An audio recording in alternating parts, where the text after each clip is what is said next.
Hi, my name is Matt, and this is my Lab 3 circuit slide deck. So for a quick introduction, the purpose of this lab was to build the circuit and observe the voltage drop, current, and the charging and discharging behaviors of a capacitor. The main physics principles used here were Ohm's law and equations regarding capacitors. The outcomes that we found that the current on the 2 resistor circuit was around 1.8 milliamps, the voltage drop was around 2.9 volts, across the 47 ohm resistor, 0.8 volts, across the 100 ohm, 1.8 volts, and it took 15.5 seconds to discharge the 1 farad capacitor. So just some physics principles, equations, and nomenclature. Of course, we have Ohm's law, and then we have charging and discharging the capacitor, both governed by that equation there, and the Kirchhoff's loop rule, which we used to solve. So here's circuit 1.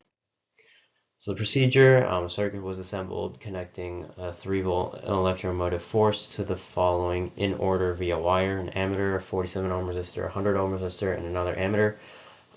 Diagram on the right, picture of the circuit on the bottom. So recordings from circuit 1, the ammeter reading was around 18 milliamps. When flipped, it would be negative 18 milliamps. The voltmeter reading was around 2.9 volts, and the new ammeter reading was 1.8 milliamps. The potential difference across elements, across the 47 ohm resistor is 0.8 volts, across the 100 ohm was 1.8 volts, and the sum is 2.6 volts. So for some quick analysis, when the voltmeter was attached, the ammeter reading dropped due to the voltmeter introducing resistance into the circuit in series. So the sum of the potential drop was only 2.6 when the expected should have been 3. Due to the fact that the voltmeter itself introduced new resistance that it couldn't count for itself, and the fact that the wires themselves carry a small piece of resistance. Using Ohm's law and Kirchhoff's loop rule, we find that the description of the resistors is true.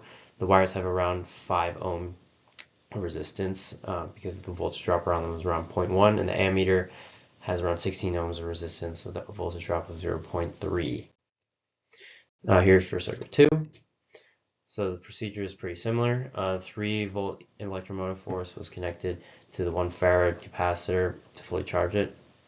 The capacitor was then directly connected to a light bulb, and discharging behavior was recorded. It should be noted that there was a resistor in the circuit to charge the capacitor as well. So from recordings from circuit 2, when charging, the light bulb was initially very bright. When the capacitor finished, the bulb was off. The same exact behavior was observed when discharging the capacitor, and the capacitor took around 16.46 seconds to charge and around 15.5 seconds to discharge. So for some quick analysis of circuit 2, the time constant, which is found by multiplying the capacitance times the resistance, was around 47 seconds, and this was found by, multiplying the capacitance, which was told to us, 1 farad, and with the resistance from the resistor, which we use the 47 ohm resistor for this one, and the light bulb required 2.5 volts and 0.3 amperes.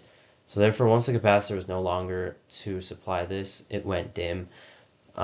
So this is why the light time, the time that it was on at least, was way shorter than what you would expect out of a light bulb that was just on if the current was flowing through. For the what if question, what if you charged a capacitor with no resistor in circuit?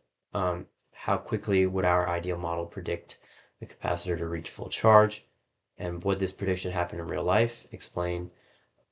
Use an ammeter to measure how long it takes to charge the capacitor when directly connected to the battery and the ammeter.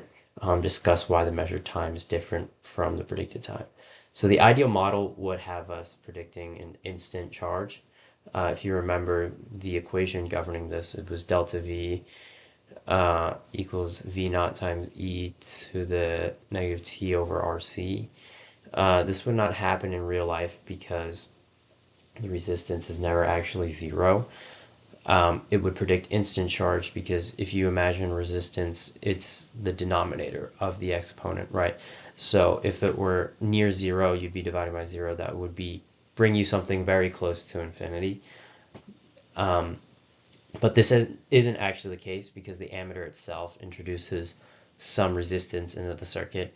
And even if we didn't have the ammeter in, the wires themselves, no matter what you use, will always give you some resistance. Therefore, RC is never actually 0, and therefore you can't really get an instant charge.